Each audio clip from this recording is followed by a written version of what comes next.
because we come from communities where the truth doesn't always reach the headlines, but it lives in what we face every day.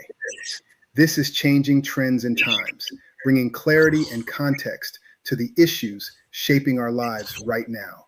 No spin, no distractions, just real talk rooted in real impact. Now, are you ready to lean in and bring your voices into the conversation? Then, allow me to introduce to you a man committed to asking the questions that matter and breaking it down so we all understand. Your host, Charles King. Good afternoon, ladies and gentlemen, and welcome to another episode of Changing Trends and Times. They say the only constant in the universe is change, but what they don't always tell you, what the textbooks leave out, and what the boardrooms sometimes forget, is that change, real change, is not accidental. It is chosen, it is forged in the quiet hours before the world wakes up, in the difficult decisions that don't come with applause, and in the unwavering belief that what you carry inside you is too important to stay hidden. We live in a world that is shifting beneath our feet every single day, culturally, socially, economically, and it takes a particular kind of person to not just survive those shifts, but to become the shift itself. That is what this show is about. That is what Changing Trends and Times was built for. We are 17 episodes into this journey, season 1, episode 17, and I want you to understand something. Every single conversation we've had on this platform has been a brick laid in the foundation of something bigger than any one of us. We don't just interview people here.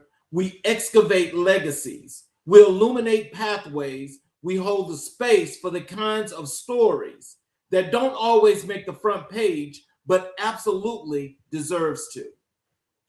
Today is one of those days that I've been looking forward to since we first put this episode on the calendar, because the woman joining us today doesn't just talk about transformation, she is transformation, walking, breathing, building, and serving.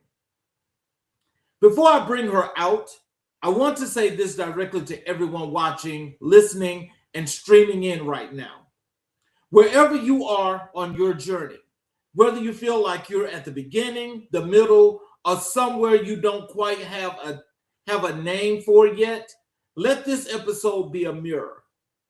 Let it remind you that purpose is not privilege reserved for the few.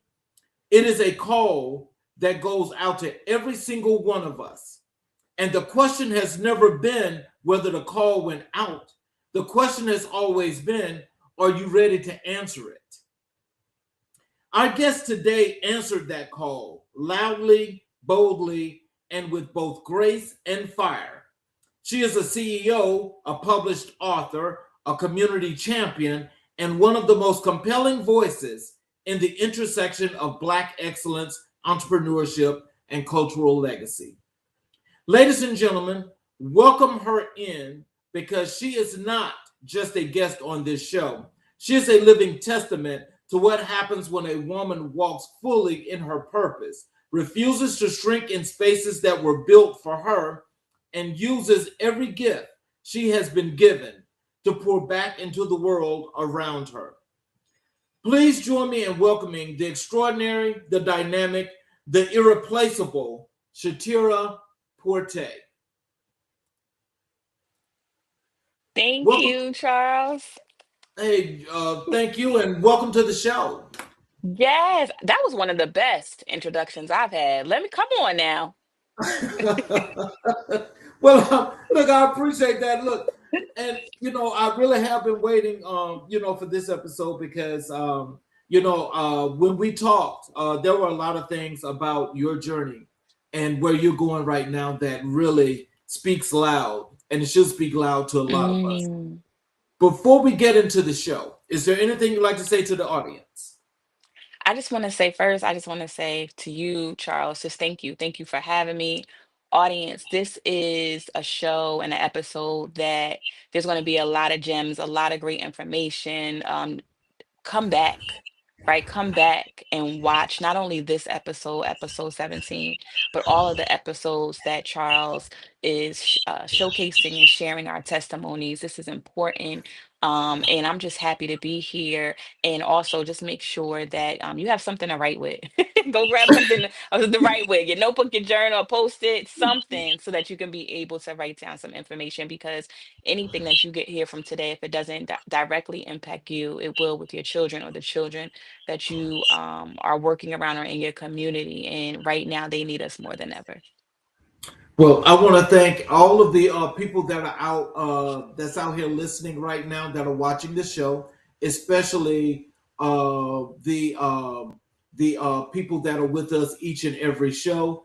Mm. And well, let me just put this on the screen for you before we begin. Okay. Uh, um, Mr. Jackson says, "Fire with the intro." That is my best friend. I know and even he's at work and he said, I can't miss that between you and Mr. King and you. I'm going to tune in. So I'm so excited that he's here. And yes, the intro was fire. I got to come back and listen to that once a week because it's going to get me going each week. Well, I like to start each and every show, with what I call, your life story, your journey. And Yes. so, because I like the audience to get the opportunity to learn about the guest as we get into the show. Can Hmm. you take us all the way back to the beginning? Where did you grow Mm. up, and what was the world like around you as a child? What did your community look, feel, and sound like? Such a good question. So if we go way, way back, I was born in the 80s, early 80s. And I was also born to a teenage mom. Right. And so immediately, because she was a teenage mom, immediately my grandmother and my great grandmother were her support system and then became my caretakers. And my grandmother actually is my mom. I call her mom to this day. Around that time, I'm coming from a suburban area, but it was also not publicly stated or identified, but some people would look at it as somewhat segregated. Like if you cross the tracks, you have, one side of the tracks, which was the west side of Red Bank, and I live in New Jersey, and I'm still in New Jersey, and I'm still in that town to this day, Red Bank, New Jersey. And if you cross the tracks or a certain part in the town, it's like the west side, right? That's where your melanin, your black and brown, your community, but so much history. This is Red New Jersey is where the Count Basie Theater is where the T. Thomas Fortune Center is. It's cultural, it's arts. A lot of people have come through or is from Red Bank, creatives, educators. And then on the other side, we call the east side. That's the opposite side, where typically is looked at as you know, upper class and predominantly Caucasian. And what was unique about my family is that my great grandmother had a house on both sides. So she had a Oh, wow. house, yes, she had a house on the east side. And then she had her house, which was a boarding house, where she took in, clients, we called them, but they were our family members of older, elderly people who were Caucasian. And they lived with her, and she ran that boarding house. And then we lived around the corner. I also came from a family who was a Baptist family, so church was every Sunday. And we volunteered. We were ushers. We sang in a choir. We went to Bible study. Went to all of the things, Mr. King. All of the things, and also what that was going around. You have that, there was drugs, right? There was partying, it was having fun.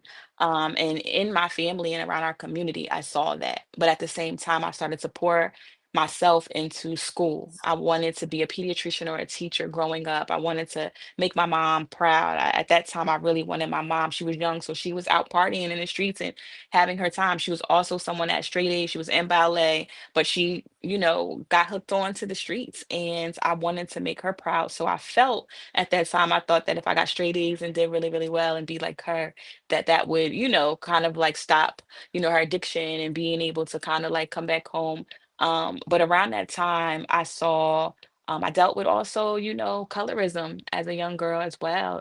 Whether it was like just seeing comparison of my skin being darker than my brother, who had a lighter skin, just what was going around. But at the same time, I also was loved and we played together. This is when we was out on the streets and we played kickball and cheerleading and rode bikes and stayed out and collecting lightning bugs and the soda bottles. So I don't see that much with the kids outside as much as it was when we were coming up. We played together. If we fought, had an argument, it went away in an hour or two or the next day and we came back together. So it was very much so community. Everybody knew everybody's children. Everybody knew, like, if I went up the street and I wasn't doing right, I'm gonna go home and call your grandmother, get home now. So it was that really that community feeling that we had, that I feel like I don't see my son currently, who's going to be 18 in a couple of months, with that.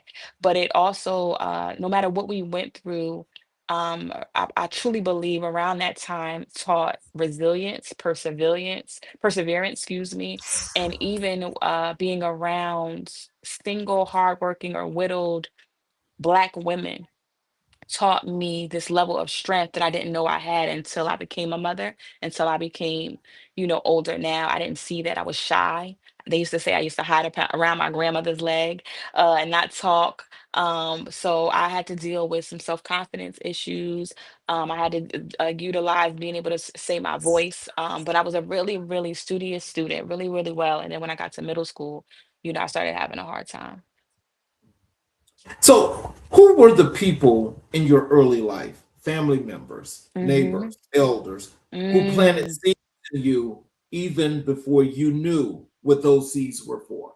Yeah. So if I started with my home, my mom still planted a seed in me, just like I used to call her like a hustler. Like she just, I'm saying, no matter what life threw her, she was able to survive and she didn't crumble, she didn't crush. Even with her lifestyle, even like the hard time she had, she was just always moving and doing what she had to do. And she made sure that she planted us in an environment with my grandmother, my great grandmother, family, knowing that we were going to be protected, even if she had to do what she needed to do. My grandmother, my great grandmother, I would say comes next. Still to this day, my great grandmother, she had passed in 2019, but my grandmother, who I call mom, has been so instrumental in how I am as a mother, how I am as a woman, working hard too. I realized getting older, though, there were some things I realized getting from that I have to change because I became so independent that even at a time, sometimes it's hard to receive help because you're in this survival mode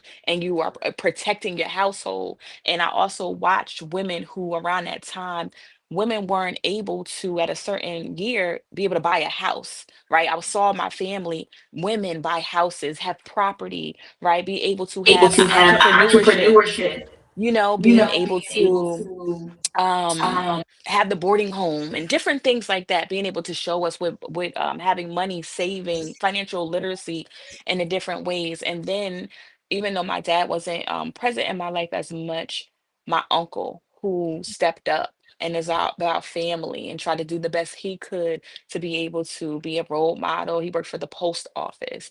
My brother, we're kind of like Irish twins. I'm June 21st, he's June 17th, so we're like less than a year apart, but that was my best friend. Like no matter what, we just stuck together. My mom, my biological mother, she taught us that ever since we was little. Like no matter what, you don't let nobody pick on your sister. You don't let nobody pick on your brother. So it was really this family, this close knit family, that instilled with me. And then when it came to education, there's just identified teachers that I felt like most of my teachers was really, really nice and supportive and witnessed something in me that they would always share with my grandmother and my great grandmother, that she's very smart, she's very studious. I got honorable student of the month. But there were some teachers, especially teachers of color, like my Mrs. Freeman. I believe she's my second grade teacher. She was strict. Like sometimes she didn't even smile, and you would wonder, like, is she having a good day? But she instilled this discipline in us at an early age. I was able to get to middle school, and middle school is tough, and it was one of my toughest years. I had he's no longer living, but his name was Mr. Harris. He was also a reverend. He was my science teacher.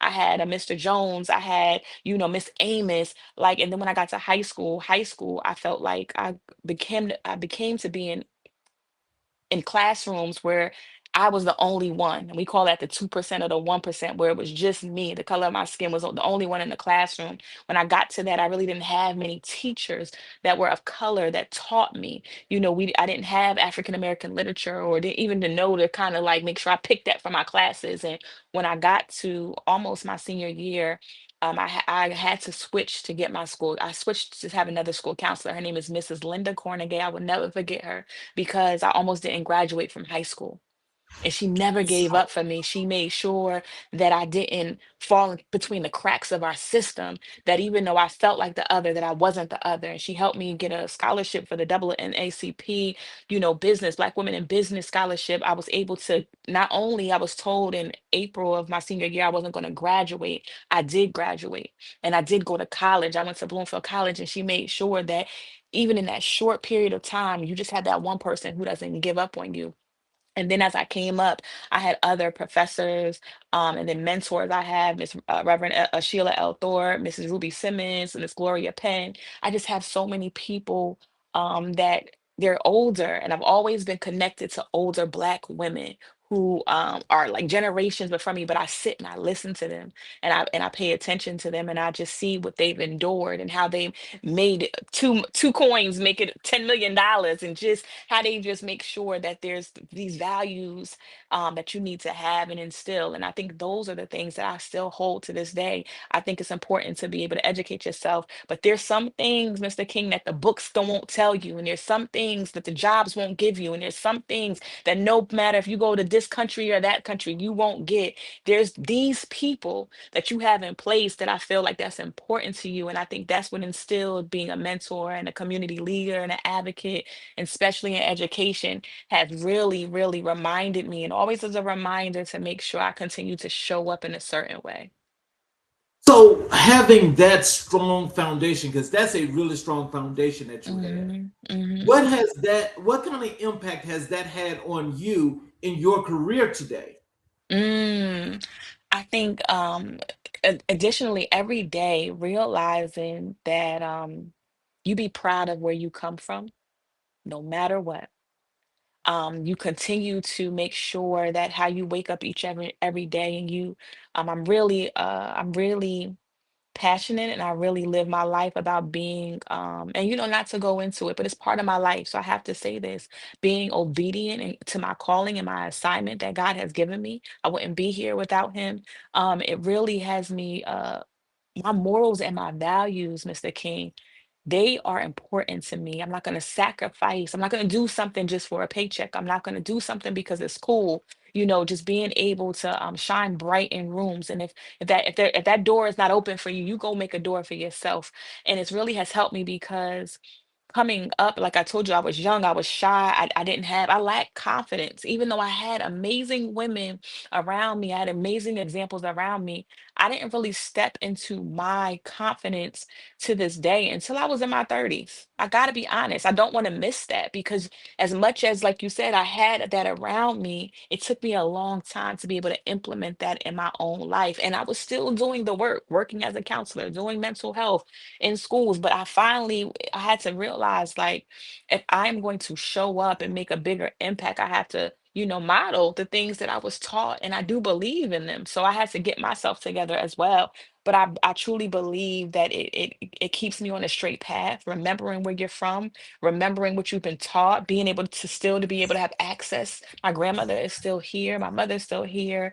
Mrs. Penn, Reverend Thorpe is still here, Mrs. Simmons, they're still here, and we still have those conversations. And I think always remember being a student, always making sure you can go to them and ask for advice, and listen, and also don't think you're too big. We call this you're not bigger than the program, right? But you got skills, and you're dope, and you're all of that, right? But at the same time, like, if you're continually trying to make an impact and you learn and grow, you go to those people who instill this to you, and you check in, and you tell them what's going on, and you listen, because they're going to give you constantly gems and tools to help you move forward. So, if you're honest with yourself, what were you like before you became who you are today? What parts of that younger version of Mm, yourself do you still carry? okay, so Mr. Kent, you getting all the tea. So my youngest self, My younger self, oh my God, I was a firecracker, a fire pistol. I had the biggest attitude at times. Um, wasn't patient. I wanted it now. Um, I mean, word on the street, I was spoiled, but that's just people talking. I just feel like, but really bright, and really smart. I think to this day, very smart, sharp. You give me something, I'm going to work on it. I'm going to thrive. I want something more all the time. I'm a workaholic. That has stayed with me all the way up until there. Sometimes I have to tell myself, all right, we need a break. You got to take a break. But I think the work ethic piece, working hard, also being kind to your neighbor, being loving. I think that's a lot of what people would say to me. Like someone I met recently at a conference, and he said, "You were just so nice. Are you like this all the time?" And I was like that when I was a kid. I really was nice, even if people treated me not so nice or took advantage. I didn't let that taint my soul or make me cold. I still wanted to be a good person. I do believe I'm a good person. I believe I'm a loving person, and I like to help. So those are the things that I feel like are still stuck with me today, that I don't look at as a negative. I look like as something I'm proud of, to still be able to say I have that today. Let's talk a little bit about your work as a CEO and your entrepreneurial journey. Hmm. Um, Walk us into the world as a CNO. Your world as a CEO.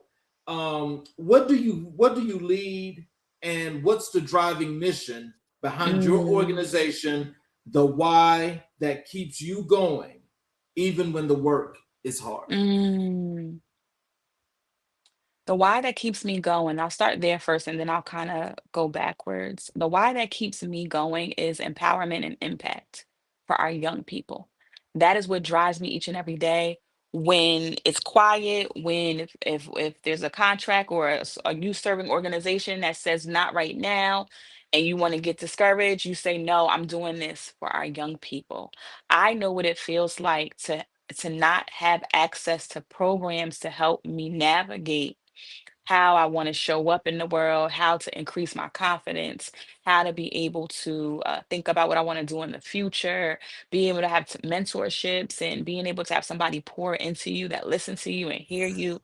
So what's my why and my driving mission is to be able to be that somebody, be able to be a mentor, and like how a Miss Linda Cornegay was for me, like how Miss Simmons and Reverend Thorpe, how these women, how they are for me, being able to be a role model for our young people to be able to listen to, get questions and feedback to. As a CEO and a founder of School Counselors on Wheels, we are the driving force about going into youth serving organizations. So that's your school districts, your after school programs, your churches, your communities that really have young people, and being able to say, let us partner with you, let us work with you to be able to provide additional programs and resources for our young people to help them be socially, emotionally, mentally, and academically successful, to make sure that our students are not also being academically, athletically proficient, but also saying we want them to be able to thrive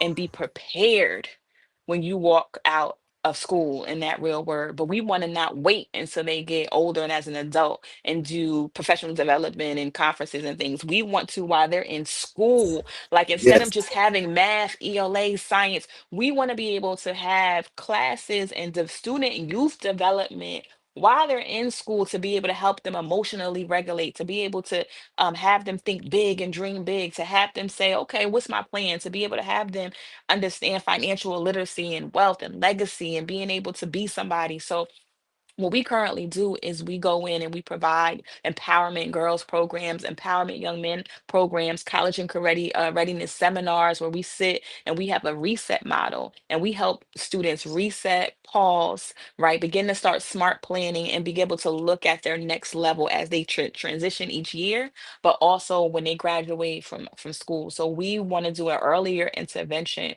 where we work with students as young as kindergarten all the way up to college, where we are helping them be able to think bigger, um, act bigger, but implement daily, whether they in school or not, how they want to show up and do great things when they get older. Well, there's a few comments here in the chat. I'm Okay, going to put those on comments. the screen, and Okay. you're able to respond to these Okay. if you like. Okay. Um, there's that one there from Corey. Empowerment Yes. and impact. Hmm. And here's Sebastian saying hi.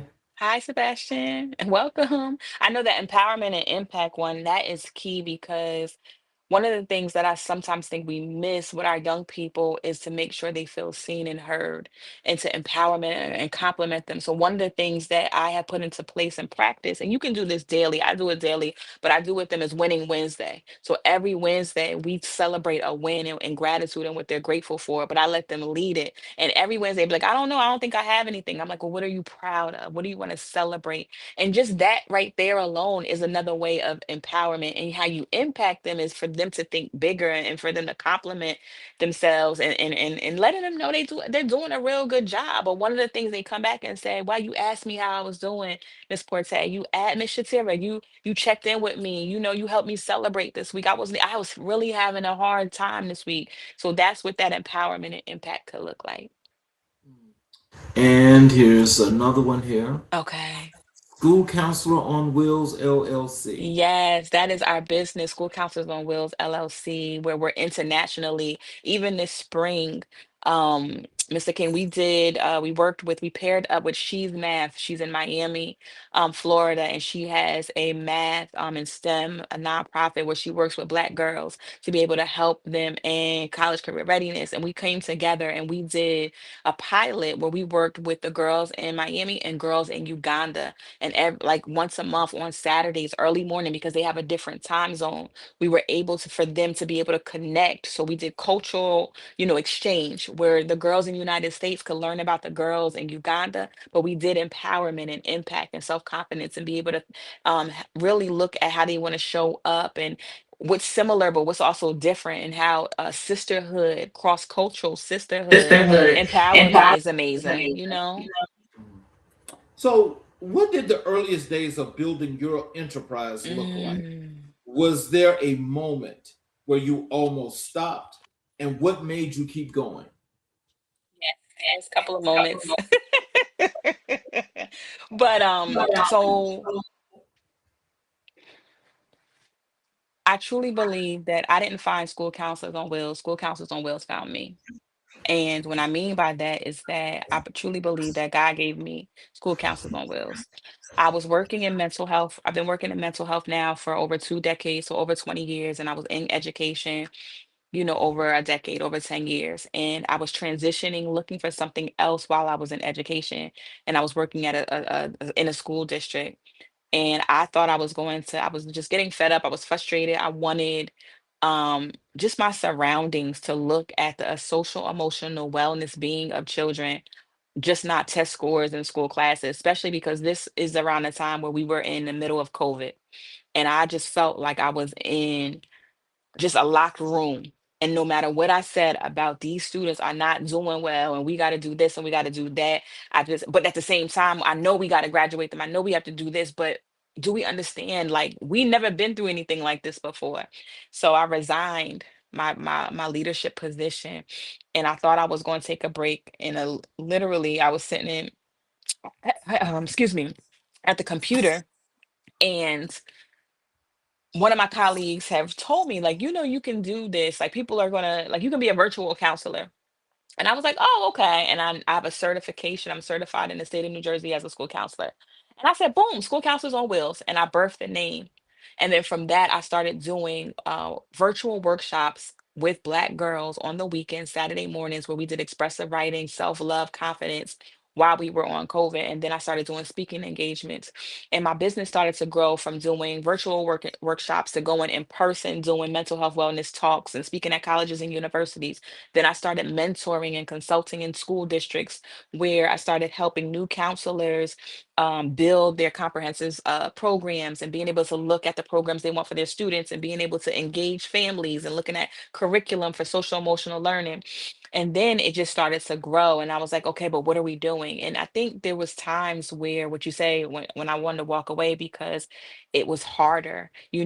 Sometimes you look at it, when you're in another organization and you're helping that organization succeed, make money, make millions, whatever that looks like, Now you're doing it solo at the time, and you don't know, you don't have a business background. So at the same time you're running a business in my enterprise, I'm also learning about it at the same time. So I was involved in organizations like Goldman Sachs 1 million Black women in business. I was the cohort 4. I was in the inaugural New Jersey Black Women Leadership Collective. So I'm taking also courses and being a part of programs to help me plant me and set a foundation, but I'm learning at the same time. So I am making mistakes. I don't know it's perfect. I'm building business plans at the same time. I'm trying to do all these things because I'm trying to stay obedient to my calling, to my assignment. And there was times where when the money didn't come in, and I'm a single mom, and I'm trying to parent, and I'm trying to pay bills, and things, all the things are happening where I say, maybe I'm not built for this, right? You start thinking things like that, but then you got the other part of you and saying, come on, do you know whose granddaughter you are? You know whose daughter you are? That hustler that you talked about, it's kind of like you've been down before. You are also a Black woman, a Black young girl who they told you wasn't going to graduate from high school, and in 2 months you turned around and you got accepted in college. You got a scholarship. You graduated with a three, and you went to college. You graduated on the dean's list. You went to master. You got your master's. You got almost a 4.0 there. You got a certificate. You've traveled abroad. Like, come on. Like, so I have to constantly remind myself that um, I am built.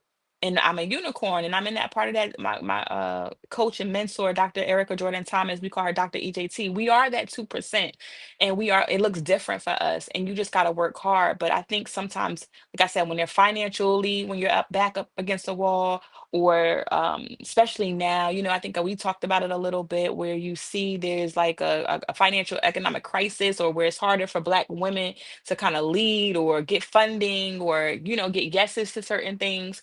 It's hard, and it makes you question and say, is it worth it?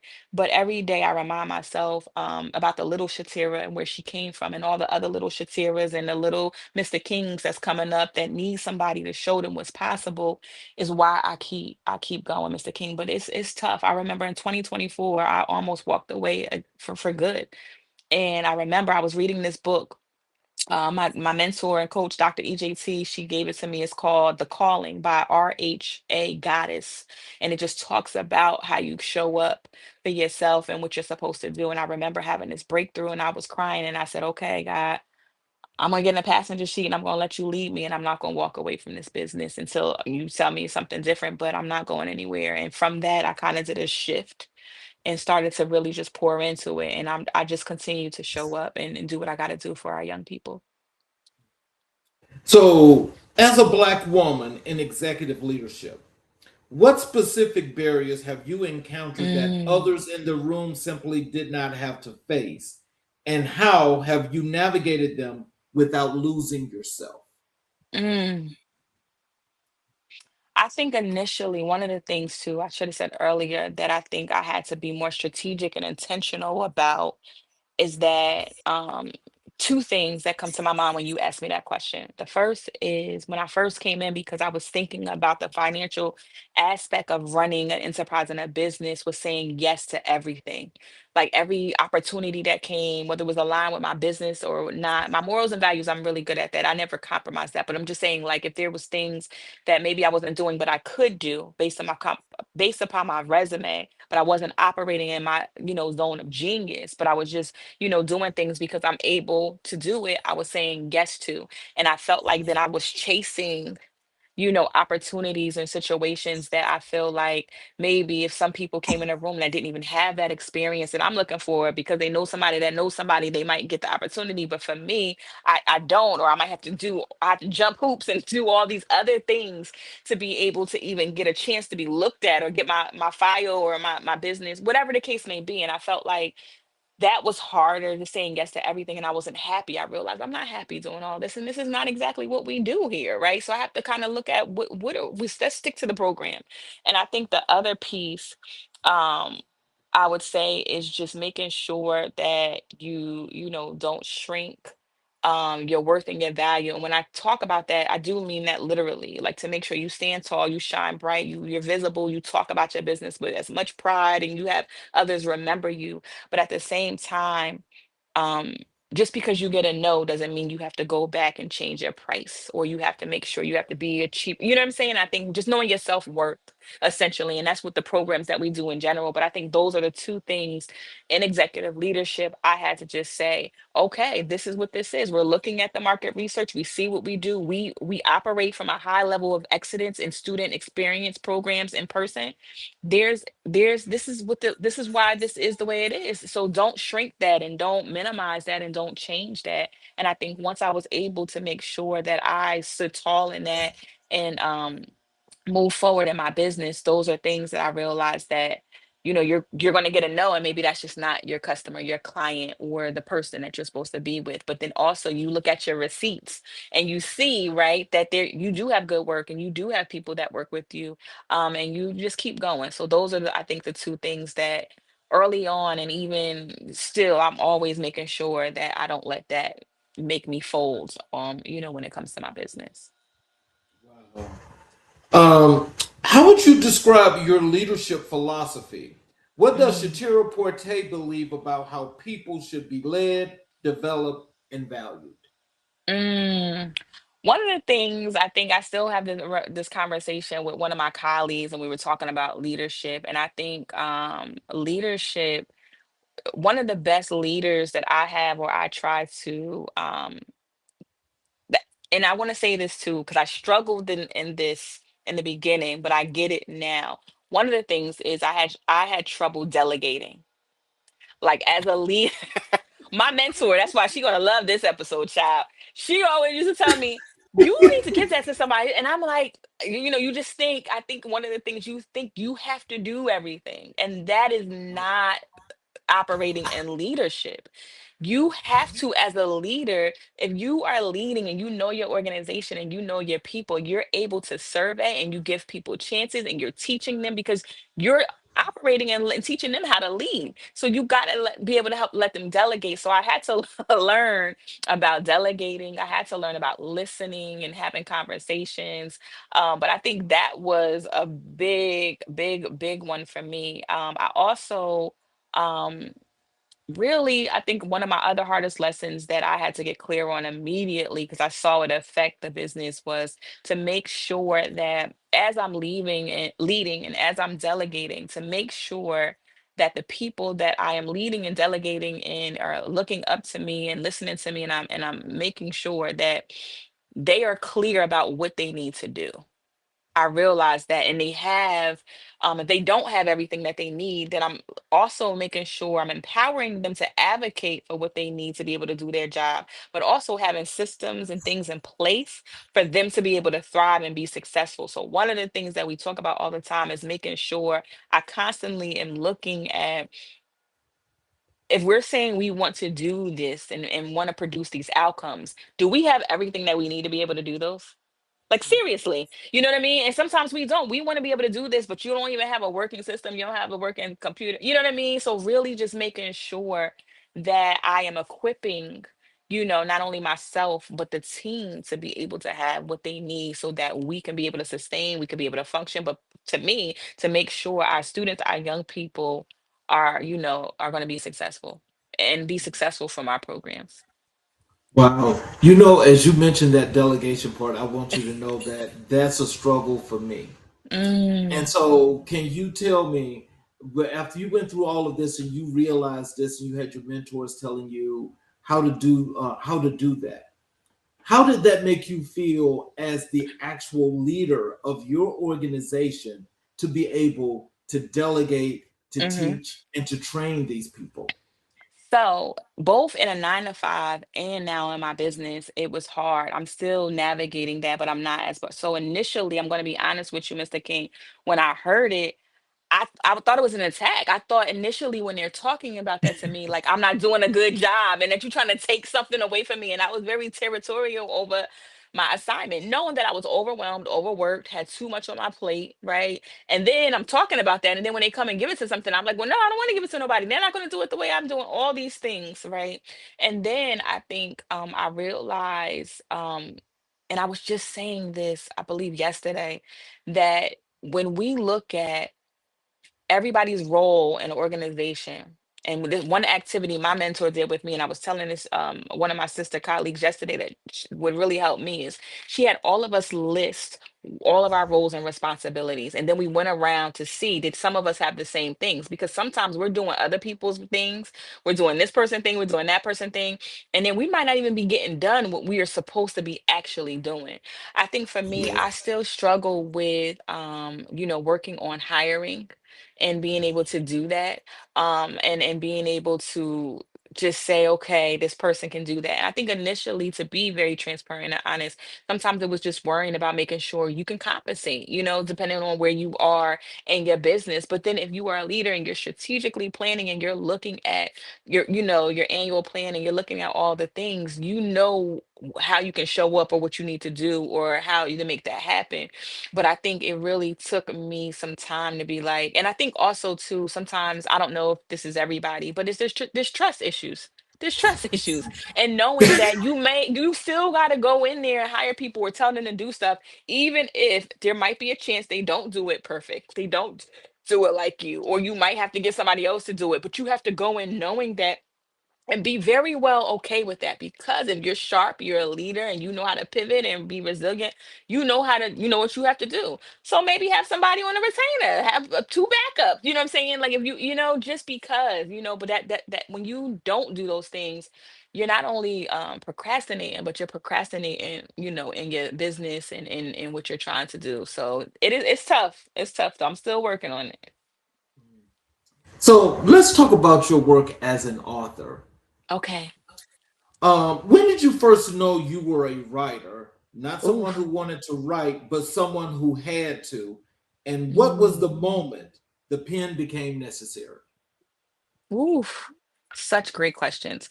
I always was writing when I was in school. Love to write, love to do my work. I would even at home get grab notebooks and just write, like write my name, draw, just write. When the pen mattered, I would say when I was going through my tough times, going through my tough times after middle school and friendships and self-esteem in high school and not liking myself and all these things, journaling. That's when the pen started mattering. I started to journal. I started to be able to try to, and we called them diaries back then. They don't call them that anymore. But we would go and I would get the diaries that had the lock with the key, and I would journal and I would write my thoughts and just have a place to get things out. And I think that's when it mattered, because I felt like sometimes people don't understand me, or nobody's gonna understand. So when that started, that helped me get my thoughts out, or writing letters and different things. And I think I came back to that, especially during COVID, where we couldn't really do as much. And I was just dealing with so much. As a service professional, I still had to go in to the building to work in the school district. So I still was dealing with so many things. So journaling, I picked it back up and started writing. And from there, I wanted to tell my story. So, but also while I was trying to tell my story and I was journaling and writing, I was going through a healing process myself. I was in therapy, I was journaling, I was trying to figure things out. And I wrote my book called I Forgive Myself for Forgetting Myself. But it was hard for me, I think, to kind of finish it and go through the process. So there was uh the publishing of my book is from 13 and Joan, and Audrey O'Day. She has a company and she did writing retreats, and I went there and I was like, okay, let me try to write this book, but I was struggling. So she was like, well, do it your way. Like, how do you want to write it? So what I started doing was taking my phone and just recording myself and then letting it Oh, wow. record and then transcribe it into the Word document, Google Docs, and then we would go back and edit it. And in 4 days, I had my manuscript of my book. I forgive myself for Wow. forgive just by just doing that, instead of keep trying to type on the computer and getting distracted. And I was like, wow. And then that was 2021, and then it came out, 2022. But it's a self-help journal, and help book to help those of us who sometimes, especially in our communities, Mr. King, we don't want to go talk to anybody. Our business is supposed to stay our business. Some of us, we don't write because we feel like writing is a homework. So it was just prompts or questions that I asked myself during my hard times that I put in a book for us to be able to say, what does this look like? And right after you have the question and you can write, there's a prompt and there's an affirmation right after to be able to just encourage you and fill your cup back up. But then writing, I write every single day. I write in my notebooks just about the things I'm doing each day. In my workshops and for my students and my young people, I incorporate journaling and expressive writing because I feel like sometimes before we ask maybe hard questions or big questions, let's give some time to think about it. So I always tell them kind of like do a brain dump or a heart dump to be able to express themselves. But I think it really mattered when I was able to just be free about how I felt, and I didn't have to worry about somebody looking at me weird or wrong because I felt the way I felt. Well, let me put this on the screen for you. Yes, yes. I forgive myself for forgetting myself. We are available through Amazon, Books a Million, Barnes and Nobles, and then there's other platforms too that I think they outsource and they get the book and they sell it. But Amazon is the fastest way to be able to get the book if you choose. So, can you tell us a little bit? Can you, if you don't mind, if Yes. you can go a little bit in depth with the title of your book? Why that Mm-hmm. title? Mm-hmm. What does it mean? Yeah, so I forgive myself for forgetting myself means so much. It's two parts. The first part I think that I masked, and it means a lot, and I was doing it, but I think I used it at the time because I was working during COVID and was a service essential worker showing up as a service provider. We typically we show up for everybody else and we put ourselves last and we don't show up for ourselves. So I feel like I was doing all the things for everybody else and I wasn't taking care of myself. And then I started to go backwards from that moment of COVID and started going back. And I was like, well, this is not just COVID, right? Even when I was working in the school system and education, right? I'm looking at like, I remember getting sick. My Mr. King, from my hips down to my ankles, I lost feeling in my legs except for my knees. And I went to the doctors and they didn't know what it was. And we did all these tests, right? And I did the body scan. I went to a neurologist. They did the pins and needles things to test. I did blood work. Everything was normal. It was stress and not taking care of myself. And I realized I wasn't eating like I should. I wasn't going to the bathroom like I was going needed to go. Not too much TMI, but I'm just letting you know it was just always on the go and always just showing up, doing everything for everybody else. And I realized that I was forgetting about me. I was forgetting about me. And my mentor, Reverend Sheila L. Thorpe, she told me, she said, if you drop dead in this office, they're going to pick up your body and wheel you out, and somebody will replace you immediately, right? So let me tell you, Mr. King, you know me, the young virgin. I'm like, what is she trying to say? They don't care about me being dead. I'm missing the point because I'm not getting it. Just like when she told me about delegating, like I wasn't trying to hear it. And when she said that, that never left me. I went home. I was upset. I was like, why did she say that? They don't even care. They just get somebody else with. They're not gonna come to the funeral. I'm thinking about the other stuff and not the message, right? Mr. King, I'm not thinking about the message. And when I thought about that, I was like, "Oh, I get it. I'm not taking care of myself." So then I started going even backwards. All I was like, "Okay, I haven't. When was the last time I got my physical? When was the last time I got my eyes checked? Like just in general about I was just forgetting about me. That was that first part. The other part that I think is more deeper, that I think is so key that I don't want you to miss this. Anybody that's watching and those of you that are watching now, the fact that you're forgetting about you as a person. What do you like? What do you enjoy? Like I could not tell you. People were asking me like, well, what do you like to do for fun, or what are you happy about? I could not answer questions that typically you may think is simple. I wasn't, because I wasn't even thinking about that. I didn't even know what makes me happy. I didn't even know when I was in my relationships, just all the things I just completely have forgot about Shatira, Maisha, Porte. And I said, that is not okay. And then I had to have a separate conversation. So I went to my grandmother, I went to my son, and I when I got it and being in therapy and different things, I said, all right, y'all, it's a time for a shift. This New Year's resolution. And I remember after that, I never did a New Year's resolution after this, but I started doing my word for the year. I told myself, I'm going to focus on me. I got to put myself first to be able to show up for you, for my son, and for the family. I said, and I don't want you to think I'm being selfish. And I said, this is self love. And that's when it really started happening. So just the book is just a reminder of, are you checking in with yourself every day? Do you know what you like, right? Are you happy? If you're not, what's going on? It's really being present in your own body, in your own mind, and in your own heart about what is working and what's not working, and then realizing what do you need to change. Like doing your own, I call it inventory checklist in the book, really do taking an inventory of people, places, and things, yourself, and what do you need in this moment. Do you need to take a break? Do you need to eat? Do you need to rest? Do you need to just pray? Do you need to go on vacation? Do you, whatever it is, and it's really just remembering who you are, what you need on a day to day. So, what themes live at the heart of your written work? If someone had never read a That's good. single word you've written, how would you describe what your work is really about?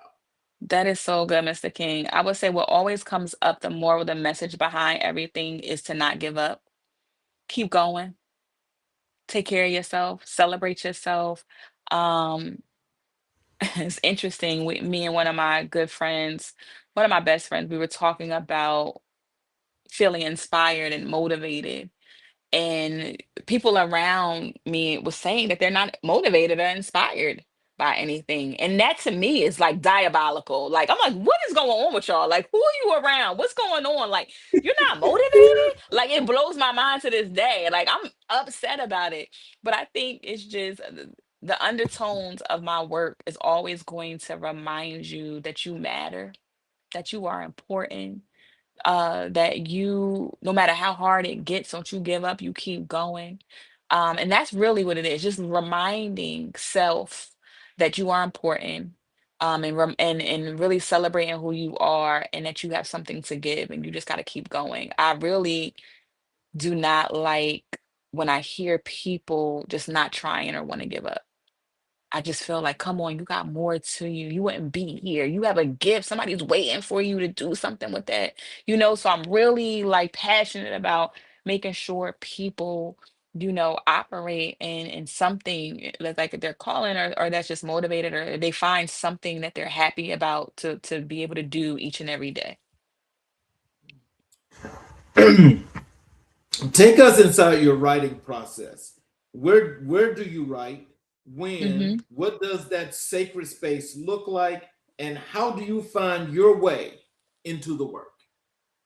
That is so great to ask. My writing is in a journal and notebook, so I'm not a type on a computer. I'm not take your phone out and text in a app or a note. If I use the phone, it's like audio. Even my best friends know. I'll send, instead of a text, Mr. King, I'm sending you an audio. It's like an audio book because it's not short. And I'm telling you what's going on. And I'm talking to you as if we're on the phone. But as far as my writing process, it's a journal. I used to go out like maybe once a month and get three or four, or order them online. But I have notebooks where I journal. And it looks so, usually in the beginning, it was just um carving out time daily, picking a time during the day, where you would write. And I even joined Project Right Now. It's a organization, a nonprofit organization that I also was a writing facilitator for. But they would have a morning pages. It was 7 a.m. Monday through Friday, where we would get on Zoom like this, but we have our notebooks and we would just allot an hour's worth of time to write whatever we wanted to write. That helped just be able to get disciplined and being able to see what that looks like. And when you write, it's just whatever your thoughts are, if something's on your mind, if something comes up, if you're writing a book. But I think now what it is I call my downloads. So I get a lot of thoughts and messages and different things. And I typically like to write them as soon as possible because it's either going to just something that I need to hear, I need to work on, or it's something that's helping me with my business or my work. So right now I try it's typically I'm going to write in the morning part of the day. Right. I get up at 4:30 every morning. Ever since COVID, I started getting up. I'm not sure if you heard, I forget the gentleman's name, but it's called the 5 a.m. Club. And it was this gentleman who started the 5 a.m. Club, where they said that most people that get up and they start operating their day at 5 a.m., they get things done. Most of the things they get done for the day is by 8:30 a.m. And it really sets a tone of like, successful people by getting up early and getting things done. And then I started, because I'm a high achiever, started saying, well, I'm gonna get up at 4:30 a.m. So ever since then, I've just been getting up at 4:30.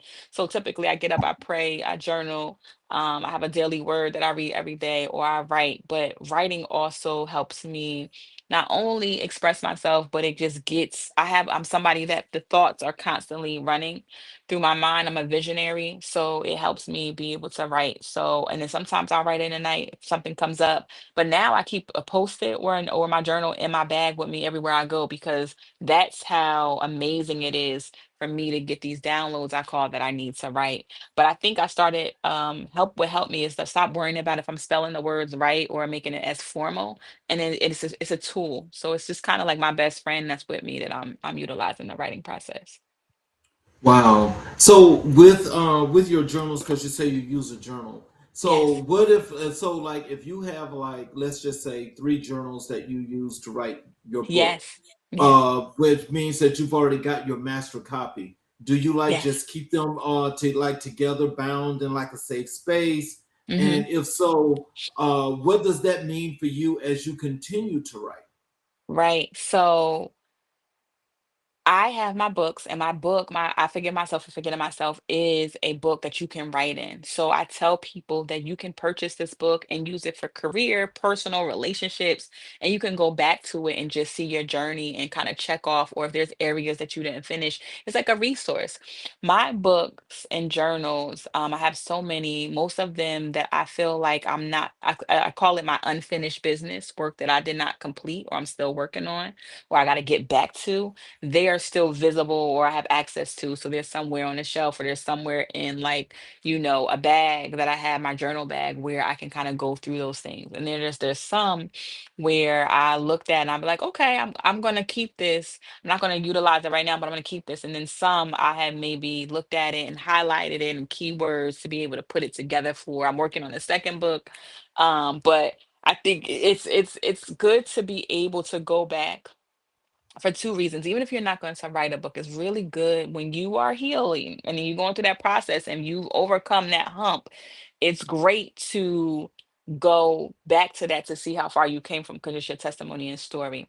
I also feel like when you don't have the words to articulate and you have a journal that you have with you every day and you do go to seek help or you need to be able need help. Like, sometimes we don't know how to say it. The journal might be a reference to and be like, wait, I think I talked about that and be able to share. So I really think because sometimes our memory, I don't know about yours, Mr. King. Some people memory is a little foggy these days. So I think in the journal, I think the journal helps to be able to, keep up with the day-to-days of your feelings, your emotions, wins, celebrations. I also tell people to keep a win journal where you just writing down every day what went well or whatever that looks like. So but typically, like I said, I have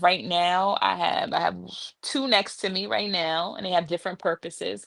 And then sometimes I'll have one that's a journal just for God. Every day I'm just journaling and talking to him. And then if I feel like he tells me things or things, I'm using it there. But I have right now probably two active journals I'm writing in, and one that I'm going back reading within the last quarter to see if there's anything in there that I need to make sure I follow back up with. I love that. I love that. Hmm. That actually, that is, I mean, that's just being on top of it. That actually helps it for a lot of people. That Yes. helps organizing. That keeps Yes. organized. I Yes. mean, I really do like that. Yes. Um, every author has something they most want readers to walk away feeling after the last page. Mm, What is that feeling, that truth that you most want to leave in the hearts of your readers? mm. I think the thing that I do in conversation and with readers and in the book is just it's just reminding. I think it's a confidence, increasing confidence in self and just believing that you are enough, even if things are lifing right then and there.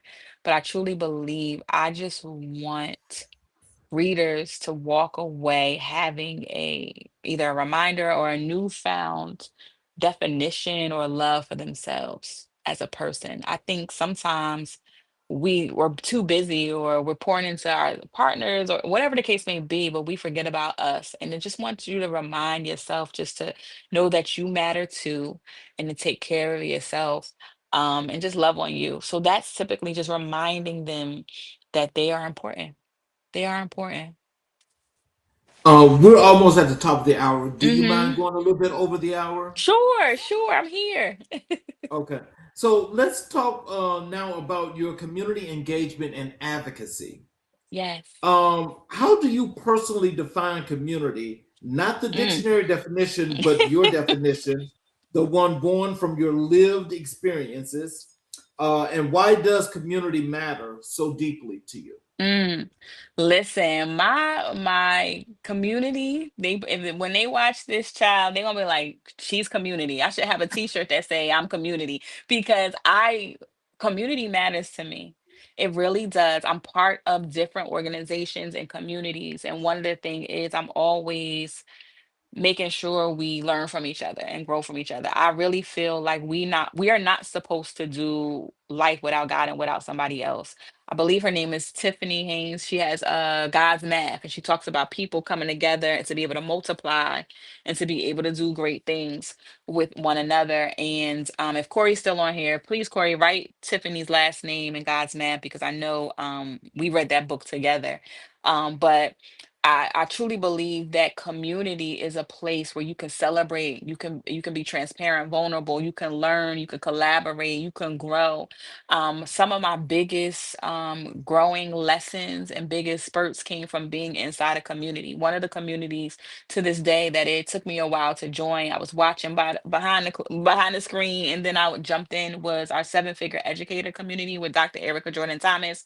It is for especially for Black education consultants or educators who are either thinking about having a business or you have a business or you work full time and have a business. She truly highlights the important work of educators and what we mean to our communities and to this field and what we do. And when I joined that community, I met biz besties, best friends. I met sisterhood and brotherhood, and I've also seen my business grow in revenue, in partnerships and speaking engagements. And that's just one community. And there's other communities also that from that or from other places that I built where I now have sisters and friends, or the community knows about what you do and says, you know what?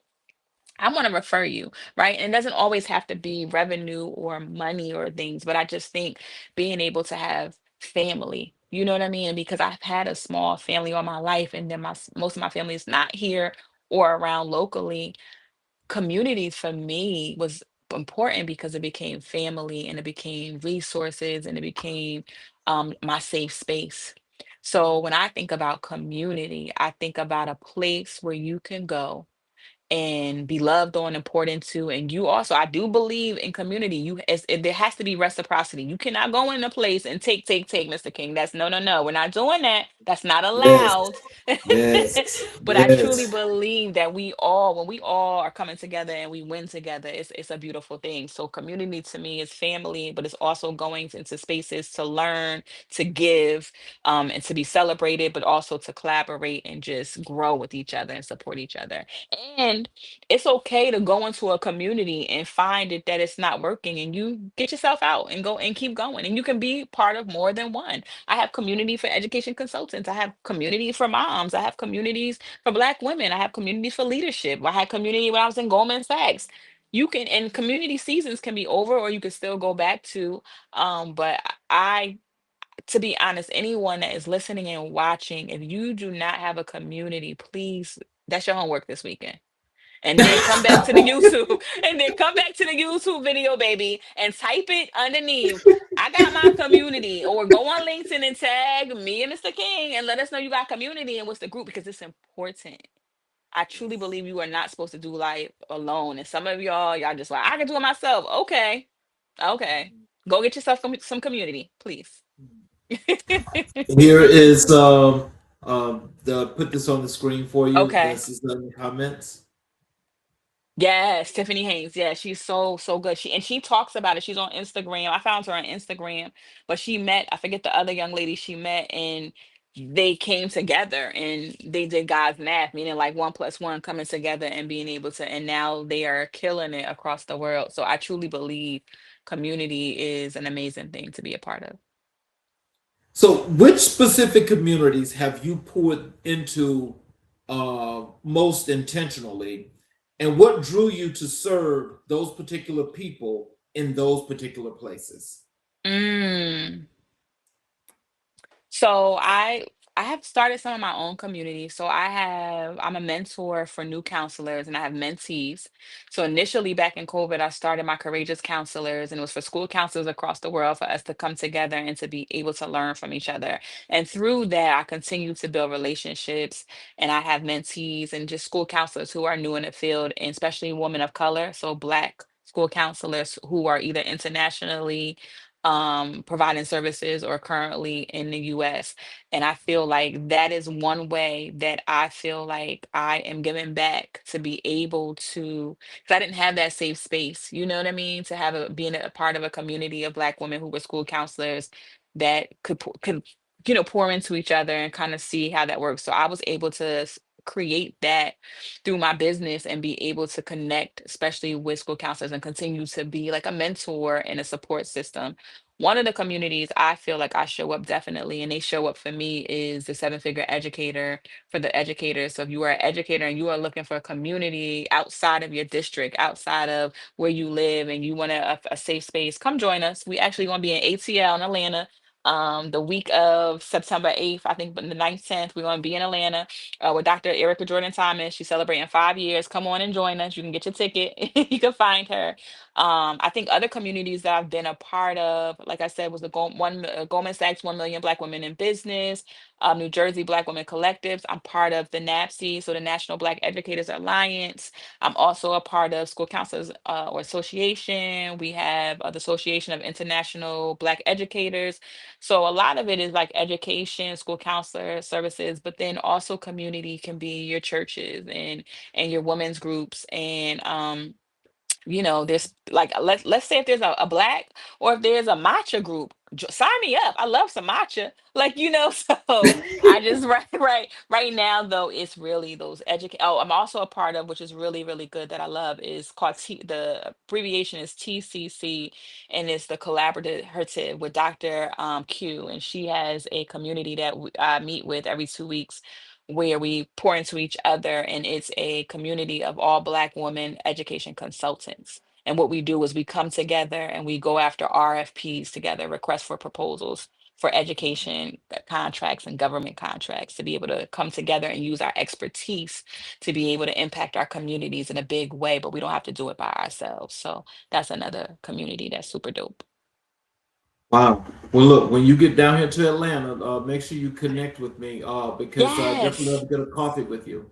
Yes, okay. I didn't know. Definitely. I'm gonna let you know right after this the dates. I'm gonna look at the calendar to make sure. And yes, and I'll be usually I'm there for I think I'm coming up there on a Tuesday or Wednesday to that Sunday or Monday. So definitely. And this is from Mr. Jackson that's here in the chat. Mr. King, that's somebody that you need on your episode. I'm telling you, he gonna remind me my notes because I be going so fast, like Sonic the Hedgehog. So he'll tell me like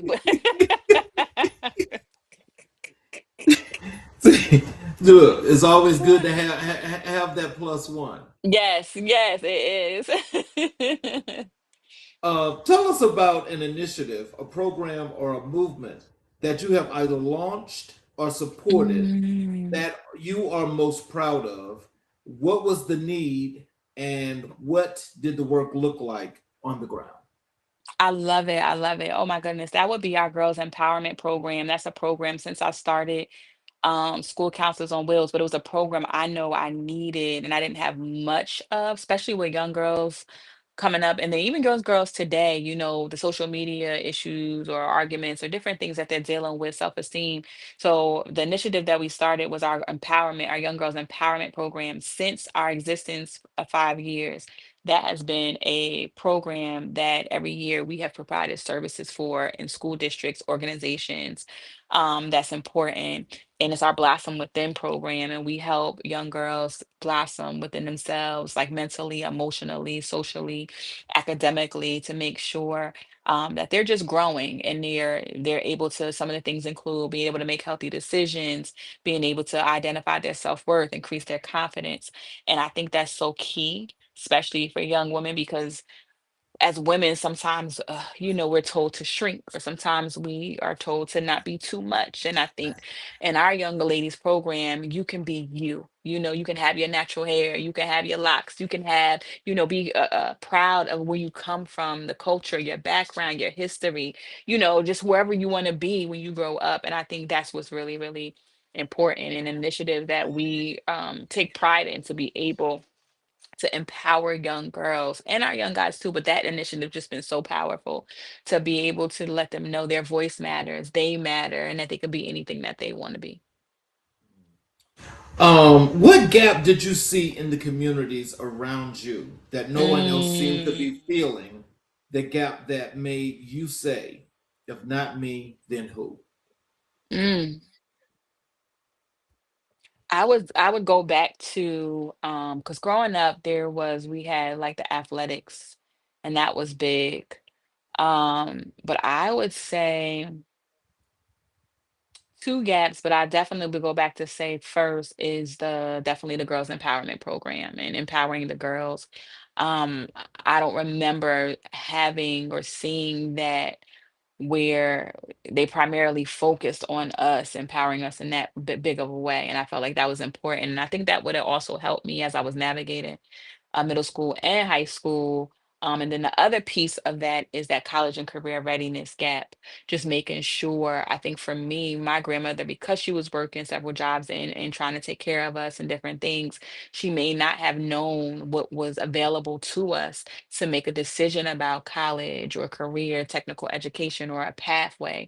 So when I became a school counselor in the school system, I think in being able to remember that, it was kind of trying to make sure that I could expose or provide as much resources as I could to boarding schools, college and career, dual enrollment, study abroad, EOF programs, right? Like just different things that we may not always have access to or know what it even means. And I think the second piece was just making sure that our young people, before they leave and graduate high school, they were able to identify their, I call it define their destination, but identify what they want to do and how they're going to get there and what is out there, like scholarships or resources and internships, or how to set yourself up for success, to be able to do that. So I feel like those are two programs that I feel like I'm working to close the gap. And what we do here at School Counselors on Wheels, it's called closing the student readiness gap.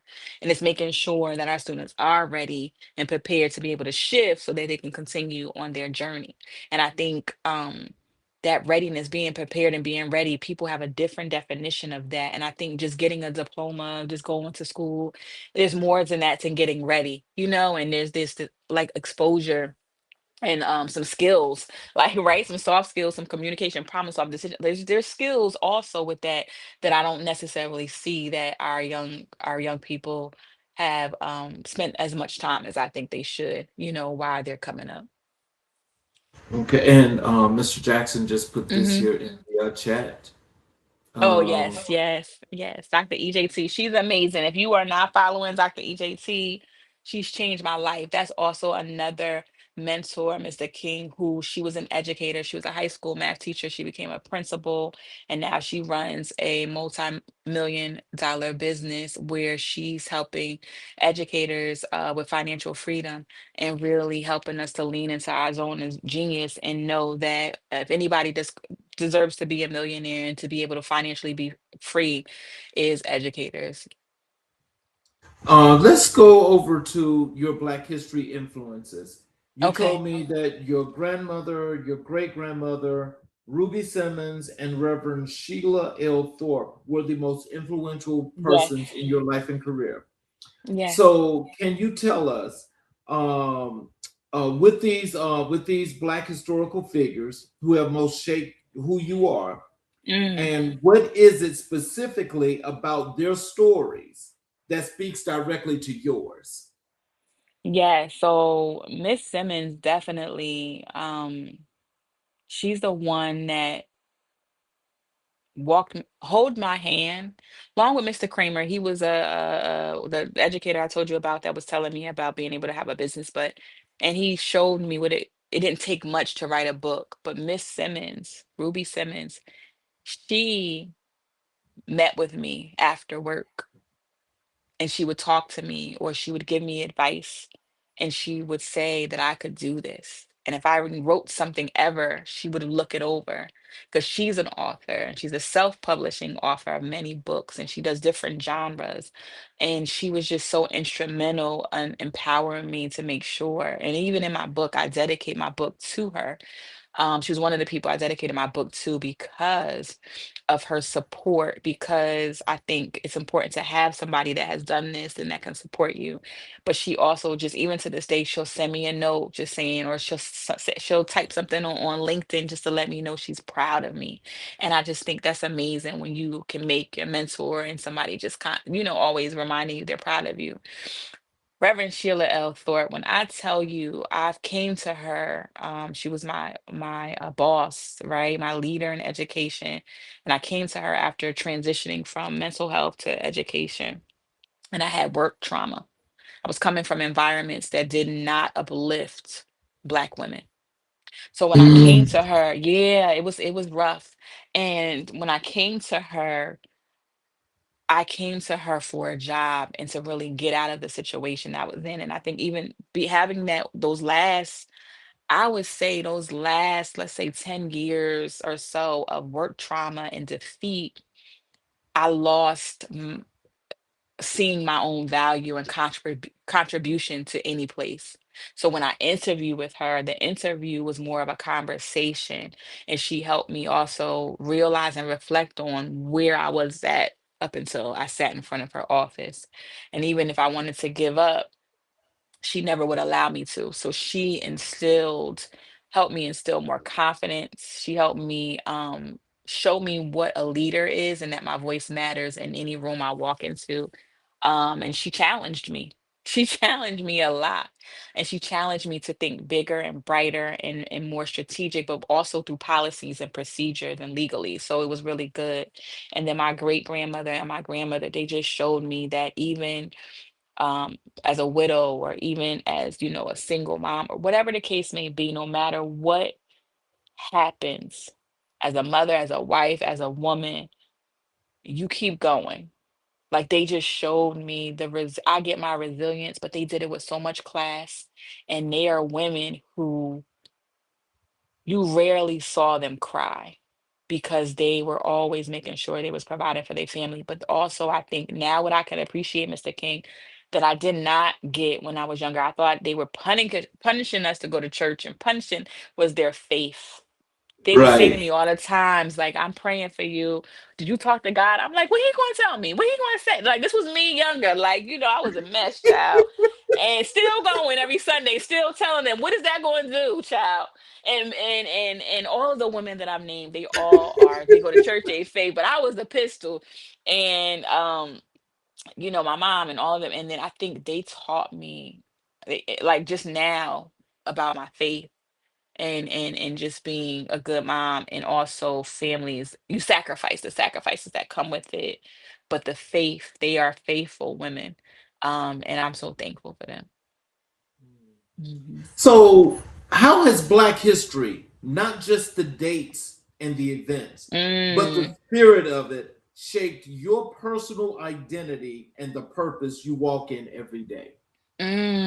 I love it, because when I look around and I look of who has done so much work and influence on it, because it means so much to me, Mr. King, because when I was younger, I said earlier that I dealt with colorism. So people would try to make me feel like my skin was too dark coming up. And I was compared a lot. So that really impacted my confidence, and how I looked at myself. And now you can't tell me nothing. I'm proud to be a sister. I'm proud of my skin. I'm proud to be, like, just recently, Mr. King, I was interviewed on a podcast called The Exit Interview, and it talks about people who are in education who left education to be able to be, I call them like from State of Black Learning, they call them disruptors, right? And to be able to do something different in education. And now we have been, that progress by Dr. Asia Lyons has now been archived in the Schomburg Cultural Center in Harlem. And we are now amongst, my interview in this is now among in a resource culture center of other Black, Malcolm X, Langston Hughes, Maya Angelou. Like, so just to be able to, and we've known the works that they did, and all of you young, my pastor would say Thundercats, don't that don't know them, make sure you go research, But I just think I would just say, just being able to um just be part of a lineage and especially of the women and the people in my family, and just be able to be represent Black history. That's why I show up too in a level of excellence, because that's important, because sometimes you have the world and people that are not so nice to try to take down all the things that we do. So it's important for me to represent a high level of Black excellence, and how I do that is to make sure that we're empowering our young people. I want to thank you too, because that's what this Thank platform does, you. and that's our whole Yes. premise. And I can guarantee you that each and every show from from all three Mm, shows in this ecosystem, the whole premise is to archive these stories so that yes. they do live forever and ever and ever, and we're not worrying Yes. about somebody stealing what Right. has been done and trying to erase it. Come on. Come on. Mm. This is Thank Mr. you for Jackson. that, This is Dr. King. Thank you for uh, that, for you for saying that and doing that and working and changing trends and times, because that's what you're literally doing, right? So that mhm. you, like you said, we're protecting our legacy, our stories, and the things that we've done. Mr. Jackson left these last two comments. I'm assuming that he's Hmm. departed. Okay. Put this first one up. He says, "Thank you both. This is an amazing platform, and you all are doing something Yes. so important. The information and the tools are awesome. I really enjoyed this." And he says, "Shatiera Porte, you are changing the world." Thank you, Mr. Jackson. And his last thing is, "Congratulations on 5 years." Thank you so much. He has been there from the start. He's definitely a sponsor. He sponsors some of our youth in our programs, and he's just somebody that is a faithful Christian man who just believes in community. He did recently did a community day that I was a part of and I attended, and that's what I'm saying. Like, just having community around you and people that believe in you and that show up for you, and you do the same thing. So this is the last question for you. Yes. When your chapter is written, when Mm. someone 50 years from now reads the story of Shatiera Porte, what do you want that chapter to say? And what is the legacy you're building brick by brick right now? Mm. My legacy that I want someone to say is that she loved her son, she loved the kids, the youth, she wants better for them. She has high expectations. She can be a little tough, meaning like just making sure like you're studying, you're working hard, you don't give up, you're giving your best to each and every day. So she wants the best for young people and people in general. But she also, I think, brick by brick, and every day when I wake up, I'm always asking myself, right? How do we continue to drive this mission for student success? And how do I help get our students ready, right? From a social, emotional, academic, and mental standpoint. How are we helping students feel like they're prepared? You hear workforce development, jobs, and people are saying when these young people get to us, they don't have the skills, they don't know what they're doing. Like, that doesn't make me feel good hearing that. I'm not closing my ears to, like, so what do we need to do, right? Instead of pointing the fingers and they're not ready, like, how do we get them prepared? How do you help? How do you partner with us so that we can work together to, you know what I mean, to get them prepared? So I'm always thinking about, and I think right now, building how do we set our students up for success each day, and what do we need to teach them? And I truly believe what we're building in School Counselors on Wheels are programs that are youth development programs that are outside academics. And I truly feel like there needs to be classes as young as they start, that builds all the way up, that helps with youth development, that focuses on a soft skill or some type of decision making skill, like other than your math sciences and on all the things that they're required to, there's other things where that they're taking as well. We used to have home ec, we used to have all these different classes and skills, and now you might have to go to a different school to apply to, and everybody doesn't have access to it. So having access, and making everything inclusive and embedded in their day to day, that they are set up for success, so that when they are ready, they can look at the list and they could choose where they want to go and what they want to do and what they want to be. And they don't have to worry about having five jobs or doing all the things or waiting 2 years before somebody hires them. Like, it's just that's not what I want for our young people. So, what are some words of wisdom and encouragement you have for our audience as we're getting ready to close? Mm, How they can connect with you via your social media, go to your website, purchase your book. If you want mhm. to tell them about more projects, all of that good stuff. Yes, yes. So everyone that's watching and those who will be watching later, just thank you for first tuning in to Changing the Trends and Times. I am Shatira Porte, founder and CEO, author, speaker of School Counselors on Wheels, and the author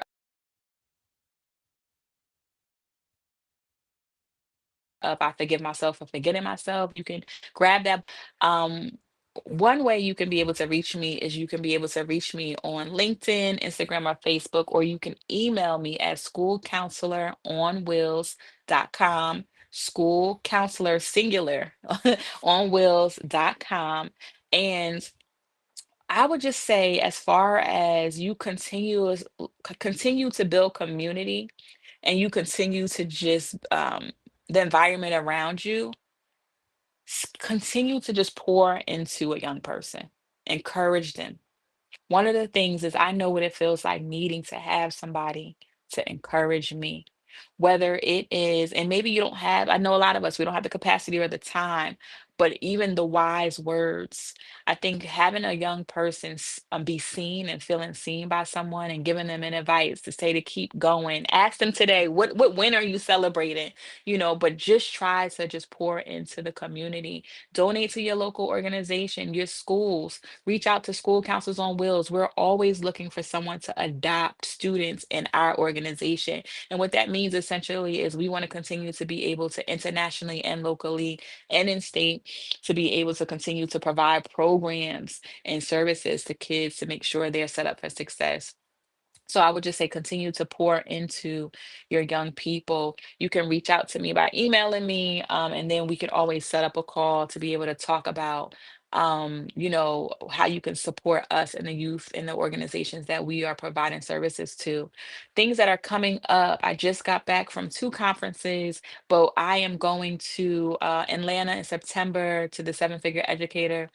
Um, Live event. I'm also going to be going to North Carolina for a women's leadership conference I'll be speaking at, and I'll be in Utah in October for a conference that I'm speaking at as well. So I am an empowerment, motivational, youth empowerment, and educator empowerment speaker.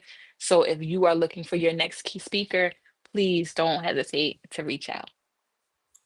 Before I do my Yes, closing, I've got yes, a comment here from this young man here, yes. Brian Zion.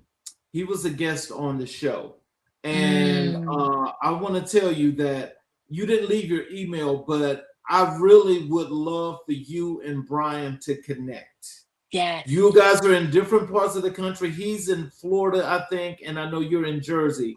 But he is definitely one of those great educators that is also making some change. And I think that you guys should I get love the that. opportunity to connect.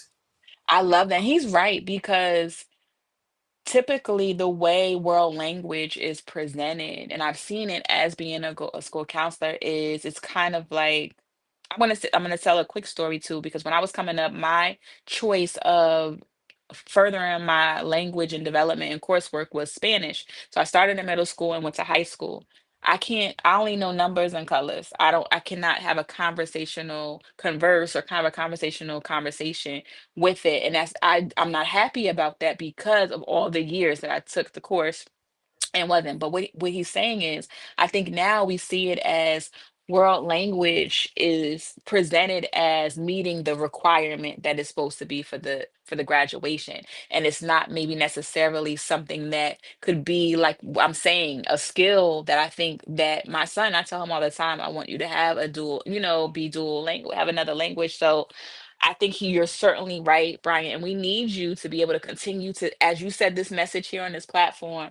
Make sure you continue to scream it from the rooftops on your platforms and just continue to get that message out there, because it is a requirement, to graduate in some college and university, but sometimes people are just meeting that requirement. So when they go to the college level or continue, they may not be continuing to, learn about it. And I think you're right. It is something that's really necessary, especially around these times today. So for those of you that have been with us this entire time, I appreciate Yes. you, Yes. Thank and I'm you. so thankful that you guys are here. And I hope that you guys got a lot of information, Yes. but also a lot of knowledge as to how to move and to build your Yes. community. And Yes. so, in closing, Mm. what a conversation! Um, what a gift! There are episodes that entertain, and then there are episodes that change something in you, Mm. that expand something, that leave a residue of truth that you carry with you long after the screen goes dark or the audio fades out. Yes. This was one of those episodes. Everything that Shatiera Porte'e brought into this space today, the honesty, the vision, the fire, the grace, that Mm. was not performance. That was a woman who has done the work, paid the price, and earned the right to speak with the kind of authority that Yes. only comes from actually living it. Yes. I want to honor her specifically because what she shared today was not easy to share, and she shared it anyway. That is what leaders do. They open themselves up so that others can find their own opening. Shatiera, on behalf of AMIBW Media Ecosystem, the entire Changing Trends and Times family, and every single person who Mm. watched, listened, and received today, thank you. Thank you for being exactly who you are, without apology, without performance, without dilution. The world needs more of what you are carrying, and I am grateful, Mm. genuinely grateful, that you chose to carry it here with us today. And to everyone in our audience, I need you to hear this as you close out this episode. Whatever trend is moving around you right now, Mm. whatever shift is happening in your industry, your family, your community, your own spirit, you're not a Mm. passenger in that change. You are a participant.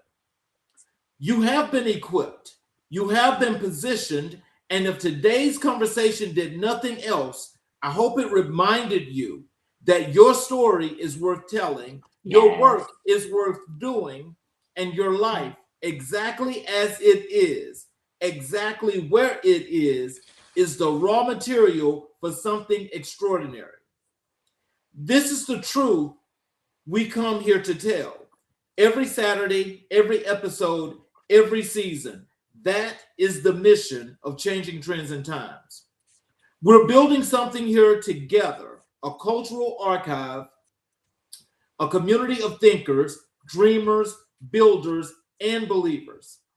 If this episode moved you, do not keep it to yourself. Subscribe to Mm. the channel. Share this episode with someone who needs it. Follow us on all platforms. Leave a comment and tell us what hit you hardest today. Your Mm. engagement is not just clicks and numbers to Yes. us, it is fuel. It tells us that this work matters, and it does. It does. Until next time, I am Charles Zachary King. This has been Changing Trends and Times. And remember, the trend is always changing. Make sure you're the one setting it. Yes. Peace, love, and excellence. And you guys have a wonderful, wonderful Saturday.